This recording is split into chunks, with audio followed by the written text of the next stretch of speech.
मैं मधुसूदी फॉरबिसगंज अररिया बिहार से हूँ। 2015 से लगातार कोलकाता में रहती हूँ। यहीं से मैंने अपनी एजुकेशन कंप्लीट की है। और मैं आज आप सभी से एक रिक्वेस्ट करने के लिए हूँ। और मैं आप सभी से ये रिक्वेस्ट करने के लिए हूँ कि आज की जो मीटिंग है, मुझे जो ऊपर से डायरेक्शन मिलता है मैं उसको फॉलो करती हूँ। तो आज की जो टोटल पूरी की पूरी मीटिंग है वो ट्रेनिंग है। और वो ट्रेनिंग इस बात पे है कि हम सभी लोग कैसे इस आरसीएम अभियान को एक बड़े रूप में लेके जा सकते हैं और कैसे हम बड़ा काम कर सकते हैं। तो आज टोटली उसी चीज पे बात करेंगे कि कैसे आप जीरो से स्टार्ट होके अपने लेवल को, अपने पिन को, अपने बिजनेस को ग्रोथ पे ले जाते हुए कैसे आप कम से कम इमरोल्ड लेवल पे, मैं हूं तो इमरोल्ड की बात मैं कर ही सकती हूँ। तो उससे आगे की बात मैं नहीं कर सकती, पर इमरोल्ड की बात कर सकती हूँ।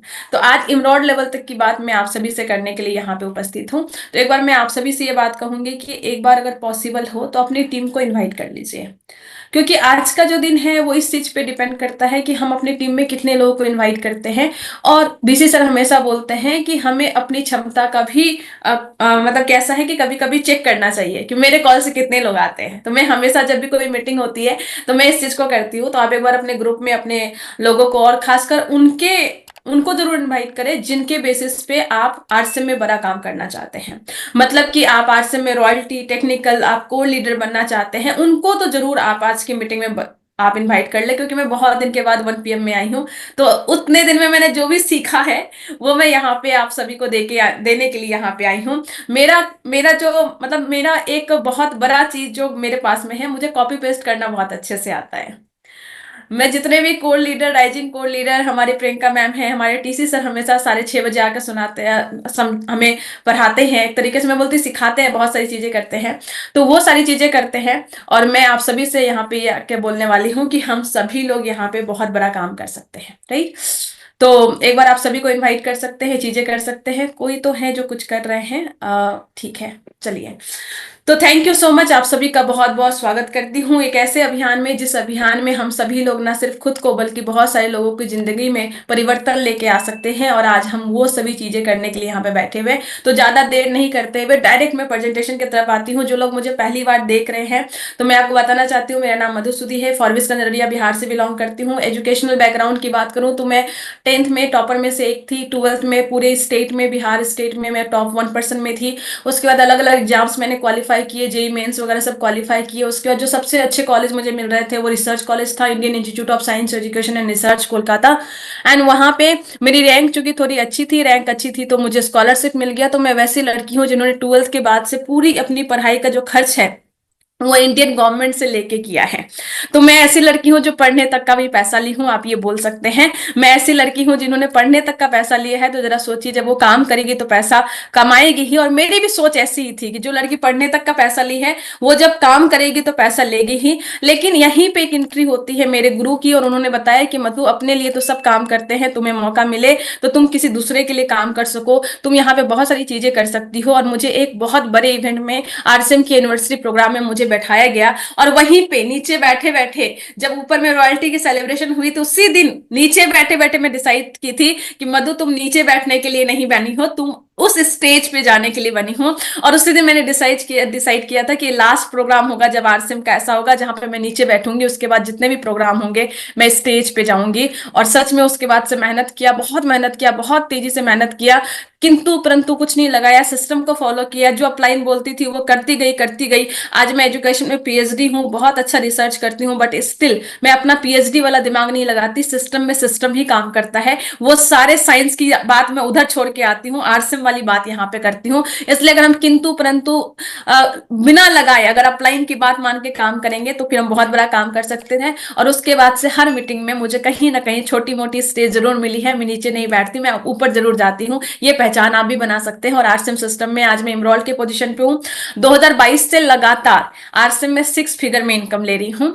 बहुत सारे लोग बोलते हैं कि आरसीएम लड़की महिला है, 20, 25, 50 हजार कमा ले तो बहुत हो जाता है। लेकिन मेरा दिमाग कभी उस तरीके से नहीं किया। किया। मेरा दिमाग हमेशा इस तरीके से काम करे, जो चीजें पुरुषों में होती है उससे कई गुना स्त्रियों में होती है, और स्त्री चाहे तो अपने इनकम को 6 फिगर क्या 7-8 फिगर में लेके जा सकती है, और वो आरसीएम में भी लेके जा सकती है। और कैसे लेके जा सकती है उसके बारे में बातचीत करने के लिए यहाँ पे अवेलेबल हूँ, और उस बातचीत करने के लिए मैं यहाँ पे एक प्रेजेंटेशन शेयर करती हूँ, और उसके तो आप सभी का बहुत बहुत स्वागत करती हूँ। और मैं एक एक चीज बताती हूँ कि कैसे आप कोई भी पुरुष हैं, महिला हैं, आप लड़के हैं, लड़की हैं, कम एज में है, ज्यादा एज में है, ज्यादा अच्छा एजुकेशन बैकग्राउंड है या कम एजुकेशन बैकग्राउंड है, किसी भी स्थिति में है, बस एक चीज आपको चाहिए। अगर आप आरसीएम को बिल्ड करना चाहते हैं, पूरे हिंदुस्तान में अपने टीम को लेके जाना चाहते हैं, हमेशा ग्रोइंग मोड पे रहना चाहते हैं, और ग्रोइंग मोड का मतलब मैं यहाँ पे सिर्फ पीवी की बात नहीं कर रही हूँ।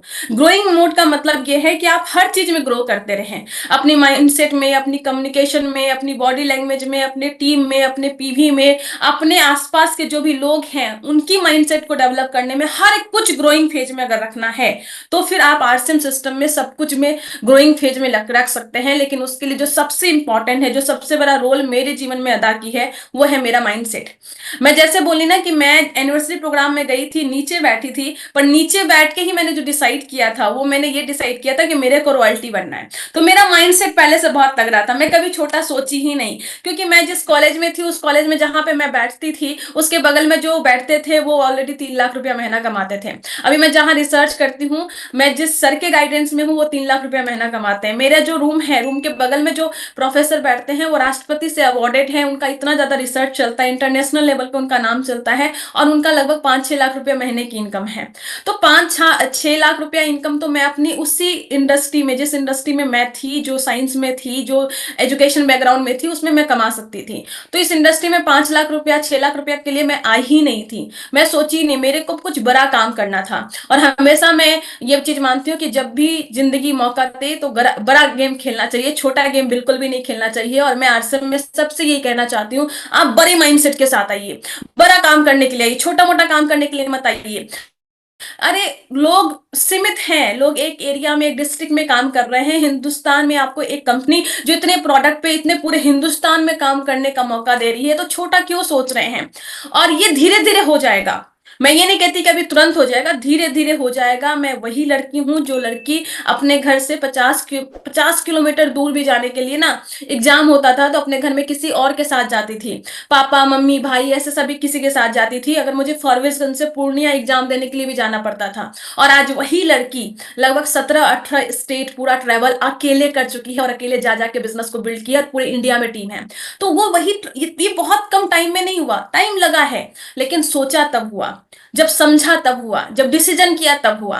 तो मैं सबसे पहले चीज ये बोलूंगी कि प्लीज अपनी माइंडसेट को बड़ा कर लीजिए, अपनी सोच को बड़ा कर लीजिए, बड़ा सोचिए। आरसीएम में छोटा मोटा काम नहीं होता, बड़ी सोच के साथ बड़ा काम हो सकता है, तो बड़ी सोचिए। तो सबसे पहला काम जो मेरे पे हुआ, जो मैंने किया, वो किया, अपने माइंडसेट पे काम किया, माइंडसेट को बड़ा किया। पहले भी मैं अच्छा सोचती थी, बड़ा सोचती थी, हमेशा लगता था कि जिंदगी मौका देगी तो बड़ा काम करूंगी, और जिंदगी ने मौका दिया आरसीएम के बदौलत। आरसीएम जैसा प्लेटफॉर्म दिया, और मैं बोलती हूँ कि आप बहुत लकी हैं कि आपको डायरेक्ट सेलिंग समझ में आया, और उससे भी सुपर लकी है कि आपको आरसीएम समझ में आया, और उसमें भी आरसीएम इस टाइम पे समझ में आया जिस टाइम पे सब कुछ एक बहुत व्यवस्थित तरीके से चल रही है, इतने प्रोडक्ट है, इतनी टेक्नोलॉजी है, कंपनी इतना ज्यादा बड़ा बड़ा प्रोग्राम करवा रही है, हमारे कोर लीडर्स, हमारे राइजिंग कोर लीडर है, 1 PM का प्लेटफॉर्म है, 6:30 बजे प्लेटफॉर्म है, न्यूट्री चार्ज की सोल, तुलसी पेन, गुड डॉट, हरित संजीवनी, सब बड़े लेवल पे काम कर रही है। हमें एक गोल्डन पीरियड में काम करने का मौका मिला है, सब कुछ में मैं बोलूं कि आप सुपर लकी है, और मैं तो अपने आप को बहुत लकी मानती हूँ।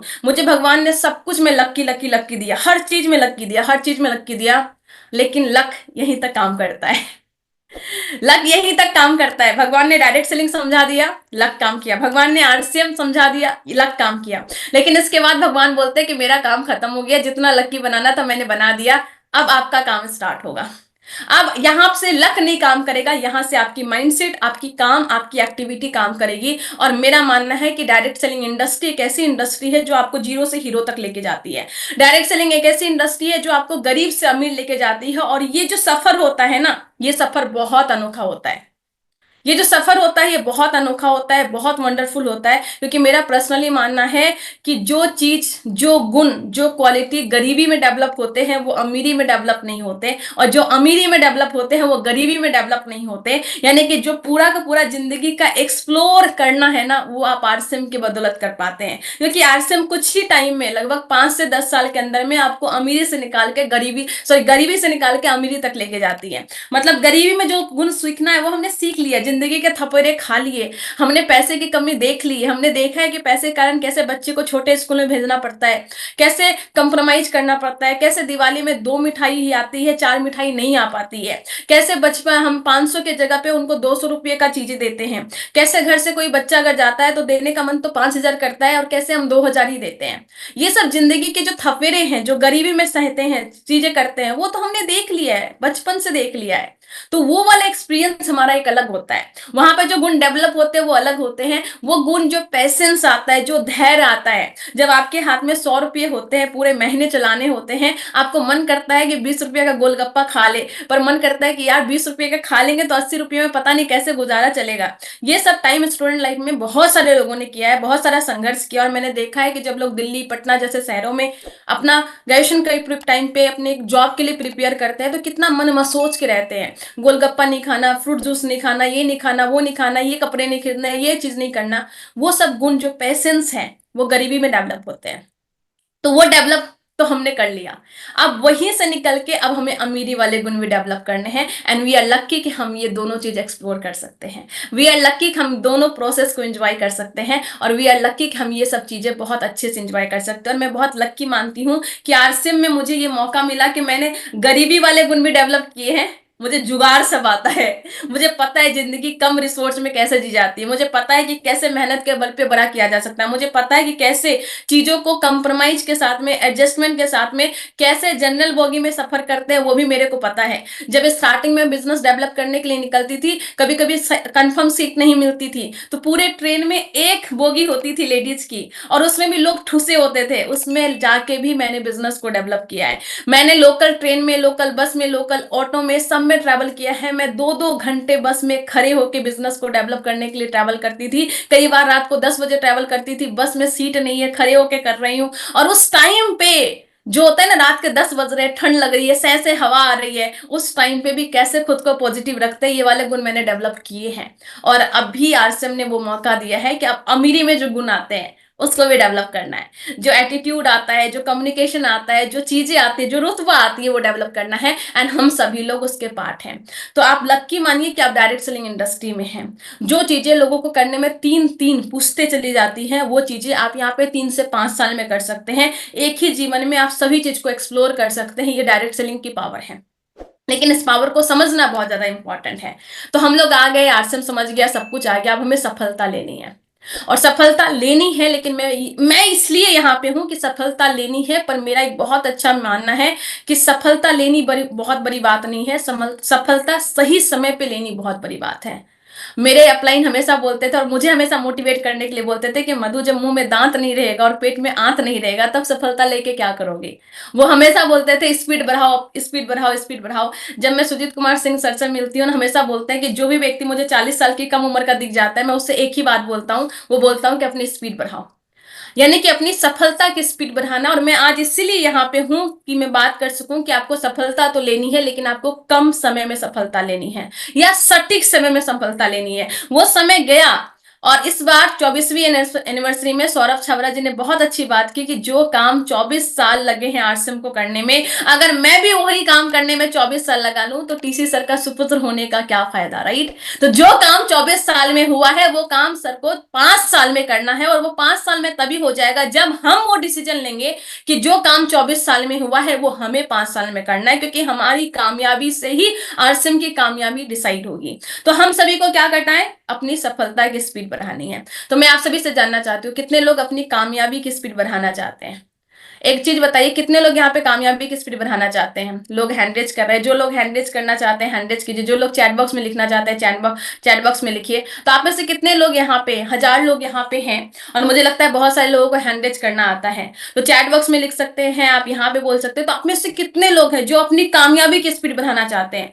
और आज मैं टोटली उसी टॉपिक पे बात करने के लिए यहाँ पे हूँ। मैं सारी बात वही करूंगी कि कैसे हम अपनी कामयाबी की स्पीड को बढ़ा सकते हैं, ग्रोथ लेके आ सकते हैं, अपने टीम में कामयाबी की स्पीड बढ़ा सकते हैं। जो लोग 2-3 साल में अपनी रॉयल्टी कंप्लीट नहीं किए, जो लोग 2-3 साल में अपनी टेक्निकल कंप्लीट नहीं किए, अगर आज जो मैं चीजें यहाँ पर डिस्कस करने वाली हूँ, और ये चीजें मैं डिस्कस करने के लिए हूँ, ऐसा नहीं कि मैं डिस्कस कर रही हूँ, मैंने जो सीखा है हमारे कोर लीडर से, हमारे राइजिंग कोर लीडर से, उन सभी लोगों से जो सीखा है, वो चीज मैं यहाँ पे डिस्कस करने वाली हूँ, जो मैंने पिछले कुछ सालों में एक्सपीरियंस किया है। तो यहाँ पे 1000 लोग हैं, 1000 लोग में से बहुत सारे लोगों का चैट बॉक्स में मैसेज आ रहा है, लगभग 200 लोगों का हैंड रेज हुआ है। और मुझे लगता है 80-20 का नियम हमेशा काम करता है, 20% हमेशा ऊपर जाते हैं। तो वो चीज है। चलिए, बहुत बहुत स्वागत, आप सभी का हैंड लो कर लीजिए। तो हम सभी को सफलता की स्पीड बढ़ानी है, राइट? सफलता की स्पीड बढ़ाने के लिए एक ही काम करना है, वो ये है कि अपनी असफलता की स्पीड को बढ़ा दीजिए। आप बोलेगा क्या उल्टा बात कर रही है? कामयाबी का यही चीज है। देखिए, हमें पता है लॉ ऑफ एवरेज काम करता है। आप सभी को कामयाबी की स्पीड बढ़ानी है ना, अपनी नाकामयाबी की स्पीड बढ़ा दीजिए। मतलब फिर पूरे महीने में आप 10 लोगों से ना सुनते थे, 10 लोग बोलते थे कि नहीं मुझे आरसीएम ज्वाइन नहीं करना है। अब आप क्या कीजिए, आप पूरे महीने में एक सेकेंड मुझे दीजिए, अब पूरे महीने में आप 50 लोगों से ना सुनना स्टार्ट कर दीजिए। मतलब क्या है, अपनी नाकामयाबी की स्पीड बढ़ाइए, असफलता की स्पीड को बढ़ा दीजिए। पूरे महीने में आप जहां 10 लोगों से, पूरे महीने में जहां, एक सेकेंड मुझे दीजिए, कुछ तो इशू आ रहा है। मैडम हैंड लो कर दीजिए सबका, ठीक है? पूरे महीने में जहां आप 10 लोगों से ना सुनते थे, 10 लोगों से ना सुनते थे, मतलब कि हो सकता था आपने 30 प्लान दिखाते थे, हो सकता था आप 40 प्लान दिखाते थे। अब क्या है, उस प्लान की स्पीड को बढ़ा दीजिए। मैं एक बार आत्माराम जी से मिली थी अभी 24वीं एनिवर्सरी में। जब मैं उनसे मिली तो मैं उनसे पूछी कि कामयाबी का राज क्या है। उन्होंने बोला सिस्टम फॉलो करो। मैं बोली सिस्टम तो फॉलो हो रहा है। उन्होंने बोला कि एक्चुअल में सिस्टम में जो है चीजें है ना, मुझे उसमें एक दिक्कत लग रही है। मुझे लगा कि क्या? उन्होंने बोला कि जो हमारे 8 कोर स्टेप है, उस 8 कोर स्टेप में एक स्टेप है। वो स्टेप क्या है? वो स्टेप है कि हमें पूरे वीक में 5 प्लान दिखाना है। पता है सबको? पता है ना सबको? पूरे वीक में 5 प्लान दिखाना है। उन्होंने बोला कि मधु वो वाला चीज कहाँ से बना था? वो वाला चीज वहां से बना था जब फॉरेन में बना था। फॉरेन में बना था, और फॉरेन में क्या होता है कि आदमी एक काम नहीं करता, एक साथ में 4-5 काम करता है। एक साथ में 4-5 पूरा का पूरा आपका जॉब अलग अलग करते हैं। हमारे यहाँ क्या है, आदमी एक ही काम करता है, एक ही जॉब करता है, राइट? तो हमारे यहाँ पे ये जो 5 प्लान है, ये हफ्ते का नहीं होना चाहिए, ये पर डे का होना चाहिए। लेकिन हम लोग पता है पूरे महीने में 5 लोगों को ज्वाइनिंग करवा के हमें लगता है, सीना चौड़ा करके बोलते हैं कि मैंने तो पूरे महीने में 5 ज्वाइनिंग करवा ली। अब मुझे बताइए कि अगर पूरे महीने में अगर आपकी टीम में 5 ही ज्वाइनिंग हो रही है, आपको डायमंड बनने में कितना टाइम लगेगा? खुद सोचिए आप। और पता है, अगर ये स्पीड से हम लोग चलते रहे ना, तो इस जन्म में नहीं होगा, अगला जन्म लेना पड़ेगा डायमंड बनने के लिए। आरसीएम की स्पीड ऐसी नहीं है। आरसीएम में अपनी स्पीड को बढ़ानी है, सफलता की स्पीड को बढ़ानी है, तो अब रिजेक्शन वाली स्पीड को बढ़ा देना। मुझे अपना इनिशियल टाइम याद आता है। मैं जब कॉलेज में रहती थी, कॉलेज में काम, अभी भी कॉलेज में ही हूँ, तो जब मैं कॉलेज में अपनी एजुकेशन के साथ में काम कर रही थी, और अभी भी कर रही हूँ, उस टाइम पे जैसे ही मेरा क्लास ऑफ होता था, मैं फोन लेके कोने में भागती थी।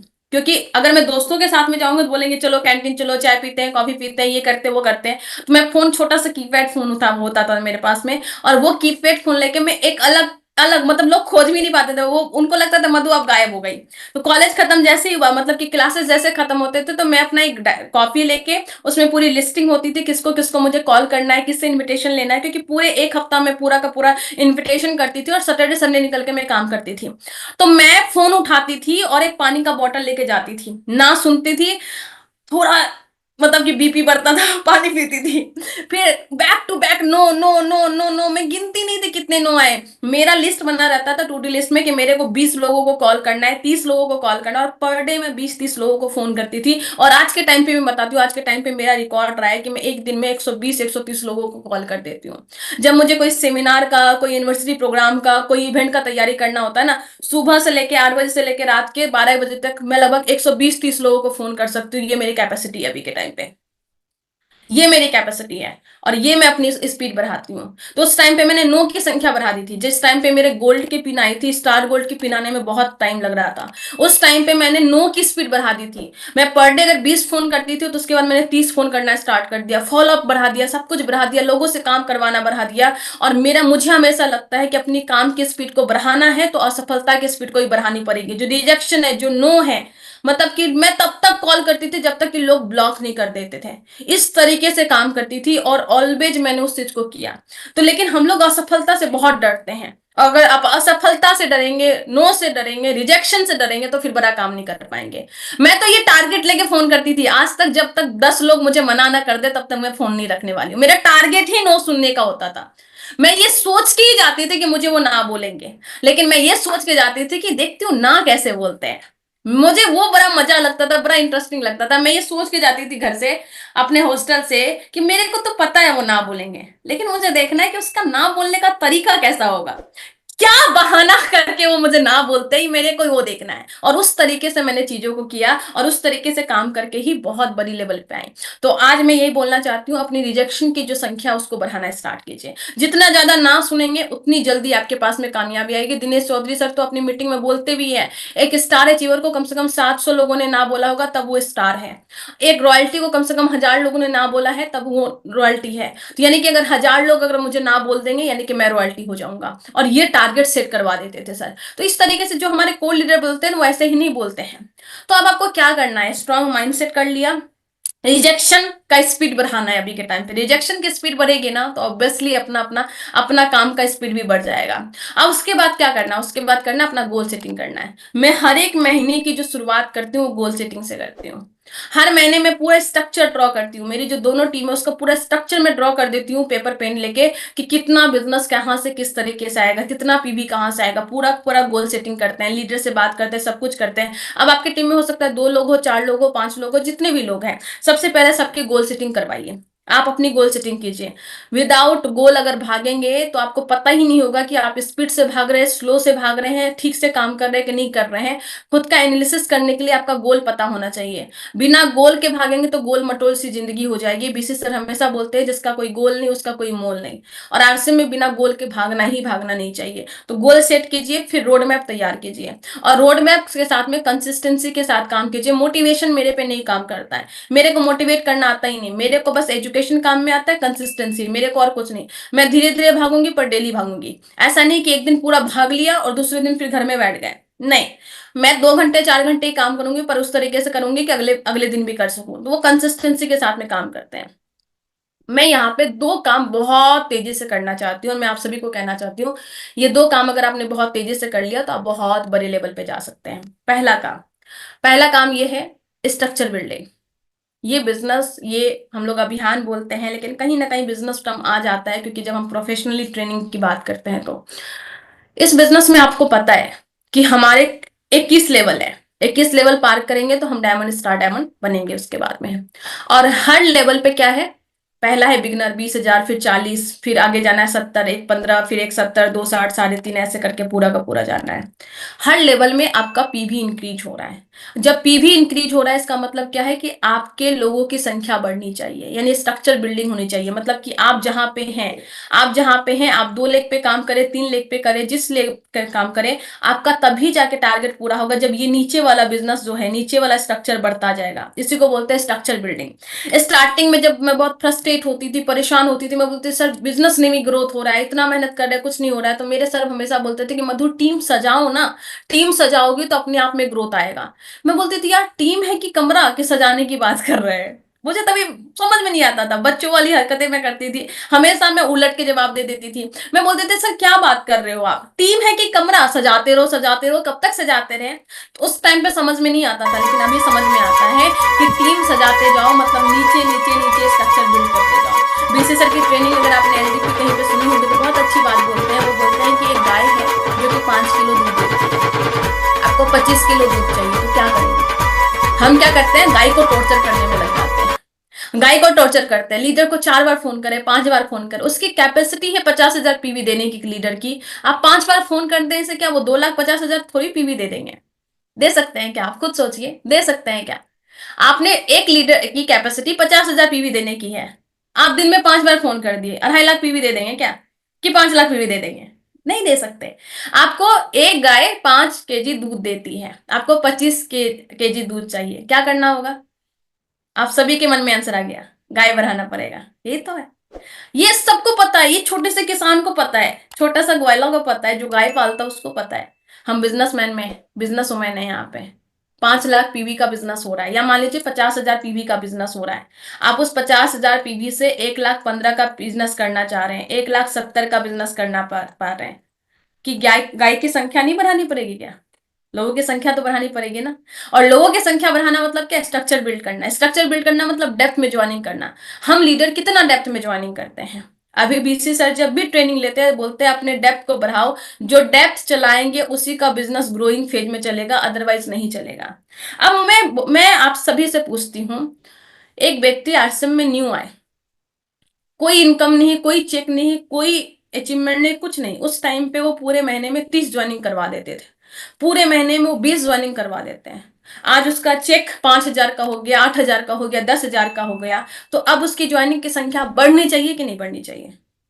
अब तो उसके पास दिखाने के लिए कामयाबी है, चेक है, सब कुछ है, अचीवमेंट है, लेकिन इस टाइम पे लोग बोलते हैं कि हम तो बहुत काम कर लिए, अब तो मेरा डाउनलाइन काम करेंगे, और यहीं पे बिजनेस में पूरा का पूरा नुकसान हो जाता है। ऐसा नहीं करना है अपने को, मैंने कभी ऐसा नहीं किया। मैं ऑलवेज कंपटीशन मोड पे रहती हूँ, मैं ऑलवेज इस कंपटीशन में रहती हूँ, और मेरे टीम में इस कंपटीशन मोड पे चलता है कि कौन ज्यादा ज्वाइनिंग करता है, कौन ज्यादा गाय लेके आता है। जिस दिन आपके टीम में कंपटीशन चला दीजिए ना, और मैं देखी हूँ जिस जिस टीम में कंपटीशन चलता है कि कौन ज्यादा ज्वाइनिंग लेके आते हैं, और ज्वाइनिंग आएगा तो ऑब्वियसली आप प्रोडक्ट लेके ही तो देके ही तो लेके आएंगे ना, तो पीवी इंक्रीज होगा। तो मैंने हमेशा अपने अपलाइन से सीखा, और मैं आपको बताना चाहती हूँ आज मैं एम्ब्रॉयड की पोजीशन पे हूँ। हिंदुस्तान में बहुत सारे लोग मुझे जानते हैं, पहचानते हैं, बहुत काम होता है, दिन भर में बहुत काम करती हूँ, लेकिन मैं सच में बताती हूँ आप सभी को, और कई बार मुझे बहुत तकलीफ भी होती है, दर्द भी होता है, यार मेरे साथ ऐसा क्यों होता है। मेरे अपलाइन का आज भी फोन आता है, राइजिंग कोल लीडर है मिस्टर मोहन प्रसाद सर, और वो फोन करने के बाद में एक ही चीज पूछते हैं, मधु आज कितना ज्वाइनिंग आया है, आज कितना ज्वाइनिंग की हो, आज कितना प्रोस्पेक्टिंग की हो, आज कितना फॉलोअप की हो। इस तरीके का मेरे पे कमांड होता है, और इसीलिए मधु का बिजनेस बढ़ता है।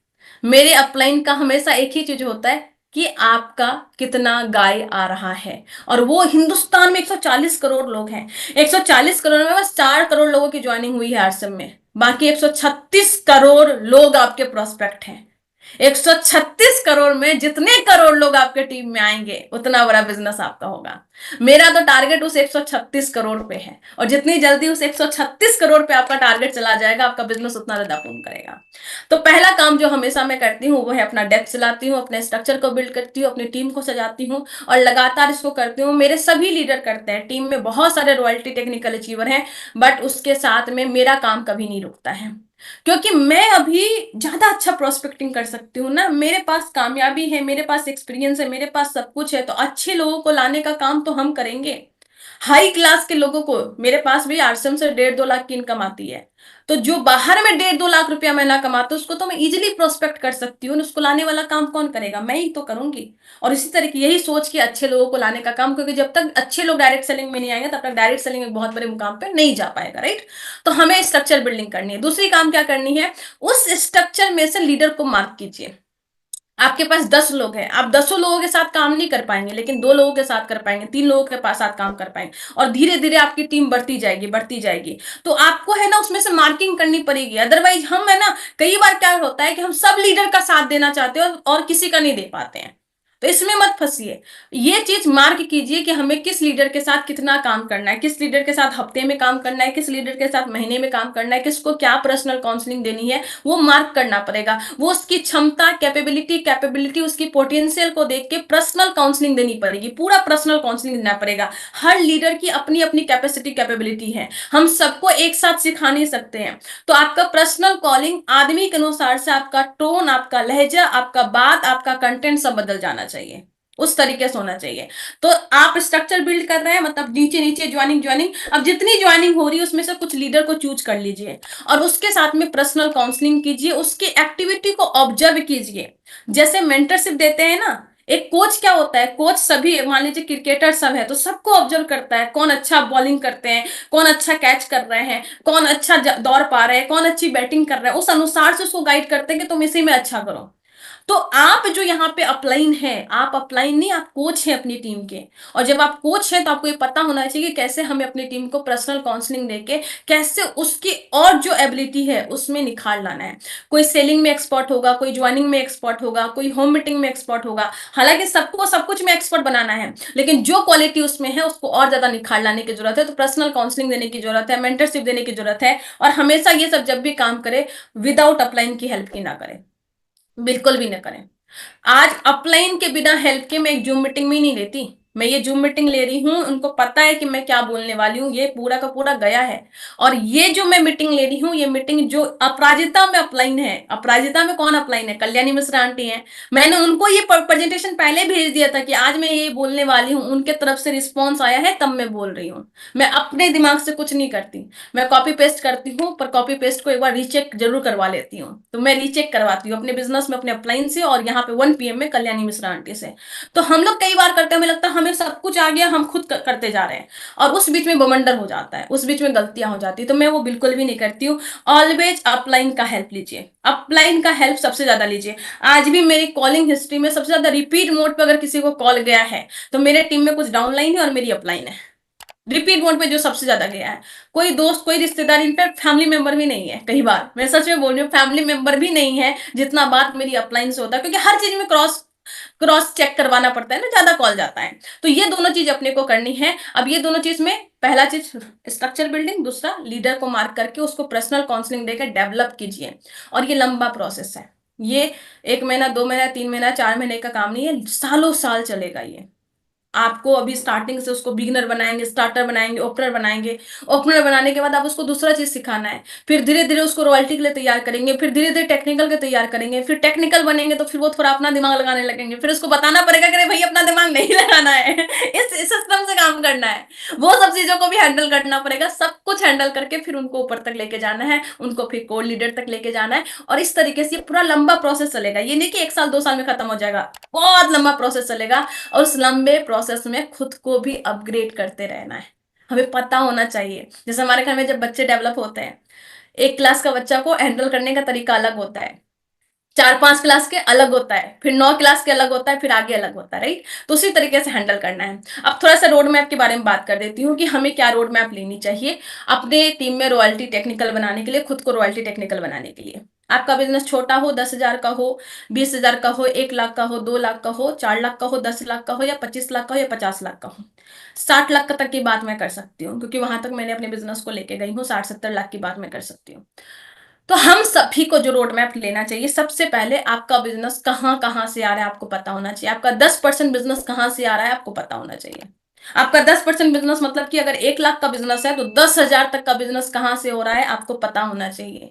कई बार हमें अपनी टीम का स्ट्रक्चर पता नहीं होता, बिजनेस का पता नहीं होता, कोई एक पोटेंशियल आदमी आता है और हम उसको खो देते हैं, जस्ट बिकॉज कि हम उसको वो चीज नहीं दे पाते हैं, वो गाइडेंस नहीं दे पाते हैं। तो आपको उनको गाइडेंस देनी है। गाइडेंस कब देंगे? तब जब आपको पता होगा कि अरे कौन व्यक्ति कहां से कितना बिजनेस लेके आ रहा है, वो चीज पता होनी चाहिए। सतीश पंडित जी की जो टेप है ना, उस टेप में बहुत अच्छे से बातों को किया गया कि हमें कैसे बिजनेस को मॉनिटर करना है। उस मॉनिटर करने का काम बहुत अच्छे से आपको करना है। दूसरी चीज, आपकी टीम में हर चीज का एक्सपर्ट होना चाहिए, हर सेगमेंट का एक्सपर्ट होना चाहिए। मैं एक छोटा सा एग्जाम्पल देती हूँ। एक बच्चा है जो 90-95% मार्क्स लेके आता है, इसको बोलते हैं बच्चा 1। एक बच्चा पहला पहला बच्चा है। दूसरा बच्चा ये है कि एक बच्चा है जो 95 से 100% मार्क्स लेके आता है। एक दूसरा बच्चा है जो बच्चा 80% मार्क्स लेके आता है, पर उसको गाना भी आता है, खेलना भी आता है, भाषण देना भी आता है, घर का काम भी आता है, चीजें आती है, बहुत सारी एक्सपर्टीज आती है। तो आपको किस बच्चे को पसंद करेंगे, पहला या दूसरा? पहला या दूसरा? पहला या दूसरा बोलिए, चैट बॉक्स में अगर लिखना चाहते हैं चैट बॉक्स में लिखिए। एक बच्चा है जिसका 100% तक मार्क्स आ जाते हैं, पर दूसरा बच्चा है उसका 80% ही आता है, पर उसको खेलना आता है, भाषण देना आता है, डिबेट करना आता है, उसको और सारी चीजें आती है, सब कुछ आती है। तो आप किसको पसंद करेंगे? मेरे पास जो आंसर आ रहा है वो आ रहा है दूसरा, राइट? यही है ना, सब लोग दूसरे लड़के को पसंद करेंगे, उसको गाना बजाना भी आता है, गिटार बजाना भी आता है, कहीं पे समा बांध देता है, शायरी भी आती है, सब कुछ आती है। और आज के टाइम पे यही होती है, राइट? आप दूसरे बच्चों को पसंद करेंगे, मतलब कि आज का युग वैसा नहीं है। पहले होता था कि 95% बच्चे को 95% मार्क्स लाके आया तो उस बच्चे को हम ज्यादा मानते थे, पर आज के टाइम पे हमें जो चीज सब में एक्सपर्ट है, थोड़ा थोड़ा सब आता है, उसको हम अच्छा मानते हैं। उसी तरीके से आपके बिजनेस में भी सब कुछ में थोड़ा थोड़ा होना चाहिए, होना चाहिए। आपका बिजनेस में अगर बस एक तरफ से चीजें आ रही हैं तो दिक्कत है, ये बहुत डर का संकेत है। आपका बिजनेस हर पी भी होना चाहिए, इसमें इसमें न्यूट्री चार्ज भी होना चाहिए, कीसोल भी होना चाहिए, गुड डॉट भी होना चाहिए, हरी संजीवनी होना चाहिए, तुलसी पेंट होना चाहिए, एफएमसीजी नॉन एफएमसीजी कपड़े जूते चप्पल सब तरह का होना चाहिए। और मैं इस चीज को मेंटेन करने की कोशिश करती हूँ, मेरे को सबकी जानकारी है। किसी में मैं बहुत ज्यादा एक्सपर्ट में भी नहीं हो सकती, लेकिन मेरे को सब कुछ थोड़ा थोड़ा काम चलाने लायक सब में मैं सब कुछ को हैंडल कर सकती हूँ। आप मेरे को बोलेंगे इसकी मीटिंग लेनी है, मैं ले सकती हूँ। इतना जानकारी तो रखना ही पड़ेगा, और इतना जानकारी के साथ में आपके टीम में सब में इस एक्सपर्ट में काम करवाइए, न्यूट्री चार्ज पे भी काम करवाइए, कीसोल पे भी काम करवाइए, सब में काम करवाइए, तभी जाके आपके बिजनेस में बहुत तेजी से ग्रोथ होगा। और अच्छा आदमी वो है जो अपने टीम में पूरा फैला के रखता है। फैला के रखता है मतलब क्या, पूरे इंडिया में बिजनेस फैलाइए और हर सेगमेंट में बिजनेस को फैलाइए, रोकिए मत अपने आप को। अरे आरसीएम नहीं रोक रही, आरसीएम हर सेगमेंट में प्रोडक्ट को लेके जा रही है, तो खुद को लेके जाइए। कई बार हम फोकस हो जाते हैं, कई बार न्यूट्री चार्ज पे बस फोकस है, कई बार कीसोल पे बस है, कई बार कभी हरी संजीवनी पे, कई बार तुलसी पेंट पे, नहीं, सब पे काम करना है और सबके टारगेट को हिट करना है। मैं ऑलवेज सबके टारगेट को हिट करने की कोशिश करती हूँ। अभी मुंबई भी जाना है, मुंबई जाएंगे, किसोल में काम करेंगे, किसोल का टारगेट पूरा करेंगे, तुलसी पेंट के इवेंट में रहेंगे, तुलसी पेंट पे काम करेंगे, गुड डॉट वाले इवेंट में रहेंगे, सब पे काम करना है अपने को। और जब भी मौका मिले बड़े इवेंट का पार्ट बनने का जरूर बनिए, क्योंकि बड़े इवेंट से हमारे अंदर बड़ी सोच आती है, बड़ी पर्सनालिटी डेवलप होती है। मुंबई जाना है, मुंबई जाइए, किसोल का कोई इवेंट है उसमें जाइए, एनिवर्सरी प्रोग्राम है उसमें जाइए, कोई भी बड़ा सेलिब्रेशन है, जैसे अभी नागपुर का सेलिब्रेशन है 5 जनवरी को, उसमें जाइए, उसका पार्ट हमेशा बनिए। तो अपने टीम में कम से कम हर सेगमेंट का एक एक्सपर्ट बनाइए और अपने आप को सब में एवरेज पूरा का पूरा अच्छे से नॉलेज लेके काम कीजिए। सेमिनार का प्रमोशन खूब तेजी से कीजिए, सेमिनार है, यूएलपी प्रोग्राम है, ये सब का प्रमोशन खूब तेजी से कीजिए, क्योंकि वहीं से आपके लीडर निकल के आएंगे। एक आम आदमी डिसीजन नहीं ले पाता अपने घर में बैठ के, वो जब सेमिनार में बैठता है, मधु कैसे डिसीजन ली कि मेरे को आरसीएम करना है, यूनिवर्सिटी प्रोग्राम में बैठ के डिसीजन ली, घर में बैठ के कभी नहीं करती, कॉलेज में बैठ के कभी नहीं लेती। तो सेमिनार एक आदमी को अंदर से स्ट्रांग बनाता है, ताकि वो सेमिनार में बैठ के बड़ा डिसीजन ले सके कि मेरे को आरसीएम में काम करना है, मेरे को आरसीएम में बड़ा काम करना है, आरसीएम में रॉयल्टी बनना है, टेक्निकल बनना है। जब एनिवर्सरी प्रोग्राम में बैठते हैं और सामने रूबी का सेलिब्रेशन हो जाता है, तो कहीं ना कहीं अंदर से निकल के आती है कि मधु कहाँ फंसी हुई है, रूबी बनना है। जब पीछे में आपके सबसे ऊपर में सबसे पीछे में कोई बैठा रहता है एकदम वाइटल लेवल, और वो रॉयल्टी का सेलिब्रेशन देखता है, तो वो फिर ऐसे जग जाता है कि यार मेरे को तो रॉयल्टी अचीवर बनना है। और वहीं पे कई लोग रॉयल्टी का फैसला लेते हैं, रॉयल्टी का डिसीजन लेते हैं। आप चाहते हैं कि घर में वो बड़ा डिसीजन ले ले, नहीं हो पाएगा। वो माहौल उसको देना ही पड़ेगा, और वो माहौल सेमिनार इवेंट बड़े फंक्शन में आता है, और उसका प्रमोशन जब तक हम नहीं सीखेंगे तब तक हम बहुत बड़ा काम नहीं कर पाएंगे।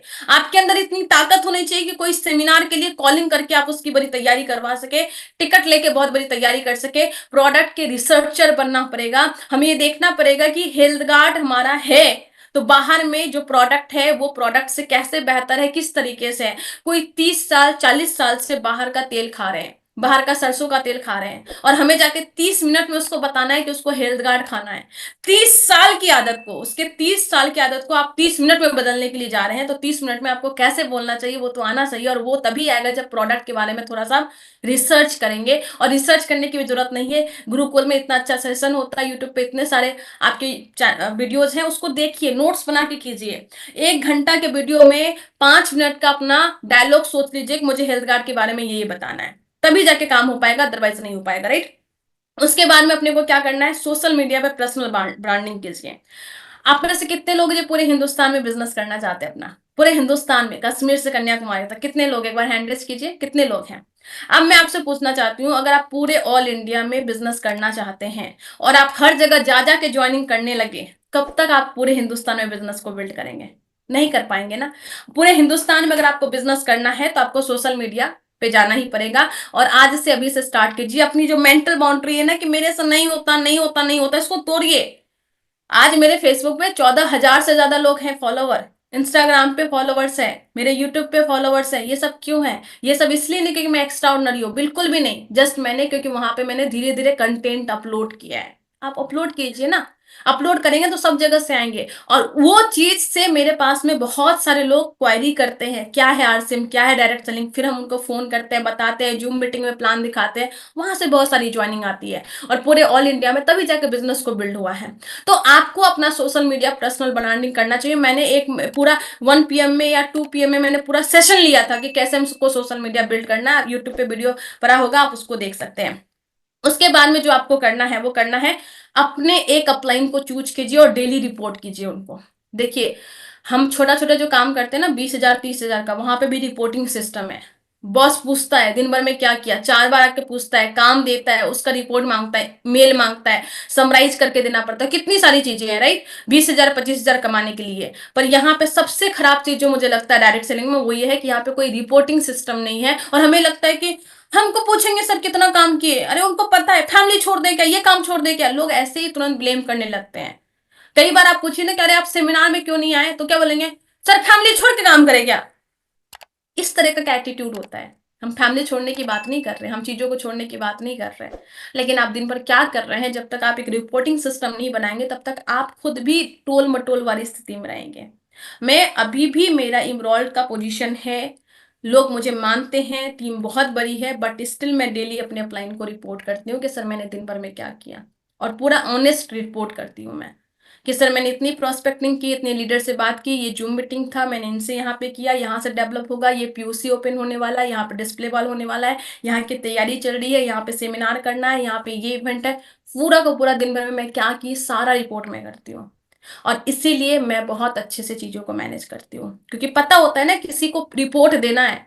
जब आपको पता होता है कि आपको पूरा दिन भर का न्यूज किसी को देना है, तो आप उस दिन भर के न्यूज को बढ़ाने की कोशिश करते हैं हमेशा, वो घटाते नहीं है। इससे आपकी प्रोडक्टिविटी बहुत इंक्रीज हो जाती है, और धीरे धीरे धीरे धीरे आप बहुत बड़े लीडर बन जाते हैं। तो डेली रिपोर्ट कीजिए अपने अपलाइन को, और जो आपके डाउनलाइन है उनको जब आप रिपोर्ट करेंगे तो फिर वो आपको भी रिपोर्ट करने लगेंगे। ये पूरा का पूरा ऐसा ही होता है, जब हम करेंगे तो हमारी डाउनलाइन भी करेगी। और सबसे last but not the least, पूरे दिन भर में, हफ्ता में, महीना में बिजनेस का एनालिसिस जरूर कीजिए अपना, कॉपी पेन लेके कीजिए।